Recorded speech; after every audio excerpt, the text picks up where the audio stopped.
Working hard is the cost of entry to anything. You know 0 people that are successful that don't work their face off. You know 0 people. Now, they may have money because mommy and daddy made money and gave it to them, but people that actually built their own success, you know 0 people that have had success that did not put in obnoxious amounts of work. I believe anything is possible, right? I live in the world of possibility. And I also believe that we can accomplish anything with our 2 hands and just putting in the work with our 2 hands. And also, you hear this often, but it's really, really true. You gotta find something, if you love what you do and be passionate about what you do and find something that you can be passionate like, it really helps. You know, it gives you that motivation when you wake up in the morning. My work ethic and my desire to create comes from, honestly, passion. I always have a goal. And I always have a dream. So whether it's, creating a song that's going to be a single, or it's going to be an album that I'm most proud of, or a really high note on my album that I really want to be able to sing, or a Grammy one day, or a nomination one day, like, I don't care, it'd be awesome. I always have passion behind it. So whatever it takes, I'm gonna work hard and just continue to follow my dreams because I have the passion behind it. So how do I find my passion? My simple model, which is the Dharma model, Dharma means eternal duty in the Vedic tradition. It's very similar to what Ikigai is being spoken about today, which is the Japanese version of reason for being. Why do we live? Where is meaning coming from? And it talks about an intersect of 4 areas. What am I good at? What do I love? What does the world need, and how do I get paid for it? To me, those 4 help you unlock your passion. When you find the intersect across all of those 4, you're making your passion your purpose. You'll unlock your passion, you'll find your purpose. This is path 1, there's 2 paths. Path 1, I find my skill set and I engage it to help other people and become better at it. So I'm becoming better at what I'm good at and I'm using it to help other people because I'm aware of what I'm quite good at and I know what knowledge I have, what skills I have. I have some self-awareness. The other path that people often miss is actually I just start serving people. I just start helping people and I start to notice what I enjoy about that and what I'm good at helping people with. So that's Gandhi's part. Gandhi said that you find yourself when you lose yourself in the service of others. So for me, those are the 2 paths of how do I find my passion and finding the intersect between those 4 areas. People say you have to have a lot of passion for what you're doing, and it's totally true. And the reason is because it's so hard that if you don't, any rational person would give up. It's really hard, and you have to do it over a sustained period of time. So if you don't love it, if you're not having fun doing it and you don't really love it, you're gonna give up. And that's what happens to most people, actually. If you really look at the ones that ended up being successful, unquote, in the eyes of society and the ones that didn't, oftentimes it's the ones that are successful loved what they did so they could persevere when it got really tough. And the ones that didn't love it quit because they're sane, right? Who would want to put up with this stuff if you don't love it? So it's a lot of hard work and it's a lot of worrying constantly. And if you don't love it, you're gonna fail. So you gotta love it, you gotta have passion. My 3 E's are element, environment, and energy. Everyone has an element that they thrive in. If you take someone out of their element, they won't be the same. A modern day example would be Michael Jordan. He was incredible at basketball. You took him out of basketball, put him into baseball, no one remembers his career. We're talking about one of the best athletes of all time. Your environment is the environment around you. You can take a fish out of water and give it a beautiful mansion and a Bentley and all the money in the world, but it will die. And that's what we are, like our environment. Everyone needs an environment which they thrive, which we have to craft. Your boss, if you're at work, is never going to ask you, hey, what environment do you succeed in, right? Like, that never happens. So we have to create an environment where we thrive. And then finally, it's energy. Some of us love high energy environments, high pressure. Some of us succeed in low energy environments and low pressure.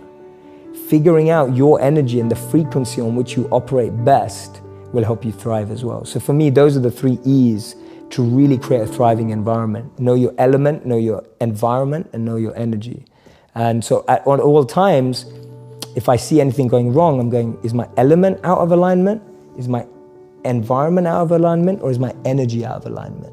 And that's a great 3-question test you can do to yourself when you don't think things are going right. And all you have to do is bring that back into alignment. Jay, my relationship's falling apart. I get asked that all the time. So the answer to that is much harder. It's harder to summarize it, but I always start with self-actualization, that the problem is we have a list for the one that we want, and we don't have a list for what we need to become. And I don't mean become to attract, I mean become to just be, to just get to understand yourself. You don't know what you need in your life until you figure out who you are. And so I find too many people rush into relationships without really recognizing and being fully aware of what they need from a relationship. So it all comes back to how aware are you? How much understanding do you have of yourself and what you need and what you want? That's my best advice for a relationship in like a minute. And then the third question I mostly get asked is, Jay, what do you read? Like, what are your favorite books? Because it seems you read a lot. What are your top 3 books? They're not groundbreaking in the sense that people may not be like, oh my God, that's the best book I've ever read. For me, they changed my life. So that's where I'm coming at a point from. I love Start With Why by Simon Sinek. And not because I applied it to businesses, because I applied it to my life. And even today, I'm constantly refining my why. That's all I do every day. My deepest morning routine and practice is to refine why I do what I do. It's so easy for me to now do it for money. It's so easy for me to now do it for followers. It's so easy for me to now do it for fame. And every day I have to refine that, because I know, having lived as a monk and what I practice, that if those become what I want, then I'll forget who I need to be. So my daily practice and my daily routine is refining my intention, which in modern language is why. So for me, Simon's book helped me do that. First and foremost, what I think everybody should do, and even I'm saying this, actually I'm giving myself advice right now, I'm just getting meta and stepping away from this interview. You need to do things that make you a little uncomfortable. Way too many people have made decisions without ever trying, right? So the punchline is this, look, here's what I'll say on this little genre as we're jamming on it. You have one life. Like, one of the great things that happened to me growing up was there was a lot of grandparents that visited. I had a lot of kids in my neighborhood. And for some unknown reason, I don't know if I'm an old soul or what it is, I used to, on the playground, go and sit with old people and just talk to them. And let me tell you one thing about old people, 80, 90. The one thing that has stuck with me as a child and sits with me today is they regret. Regret scares the crap out of me, Elvis. Do you have any regret right now? No, but I also am 40, so I feel like I can get a lot of things done. I feel like a lot of things are still in front of me, but when you get to 80 and 90 and you can't do everything, and you know that you don't have as much time, the one thing I see in so many of their eyes is, I wish I. There's only one you, okay? Because there's no one like you. And I don't mean the superfluous, superficial parts. I'm talking about the core of you, who you are inside, your values, your beliefs, your flaws.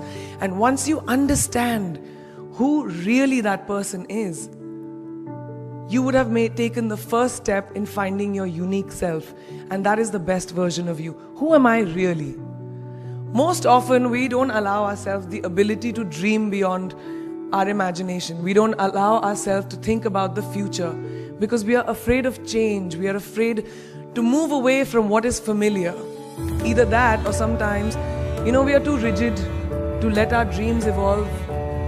Loosen up, shake it off a little bit. Change is the only constant thing in life, and you are never too old or never too experienced to learn something new. Believe that you have everything already as your Brahmastra in your will to be able to be and achieve your dreams. Be fearless. I know I wanted to become an aeronautical engineer. What am I today? I'm an actor, I'm a singer, I'm an author, I'm a producer, I'm an artist. How did I go from becoming an engineer to all of these things? I made choices. The choices that I wanted for myself. So that is my rule number 2. Let your dreams fly. Give them wings. Be who you want to be just by being fearless. Now, opportunities. That's another important part of being fearless. They're a very funny thing, these opportunities. They don't come very often. They come far and few in between. But when they do we recognize them? Our job is to recognize them and make the most of them. I look back on all the things that I've done and I marvel at the opportunities that came my way. Miss India, Miss World, when I was in Bareilly in army school. My first film offer, my first music single, the first film I actually produced. There was never a plan, ever.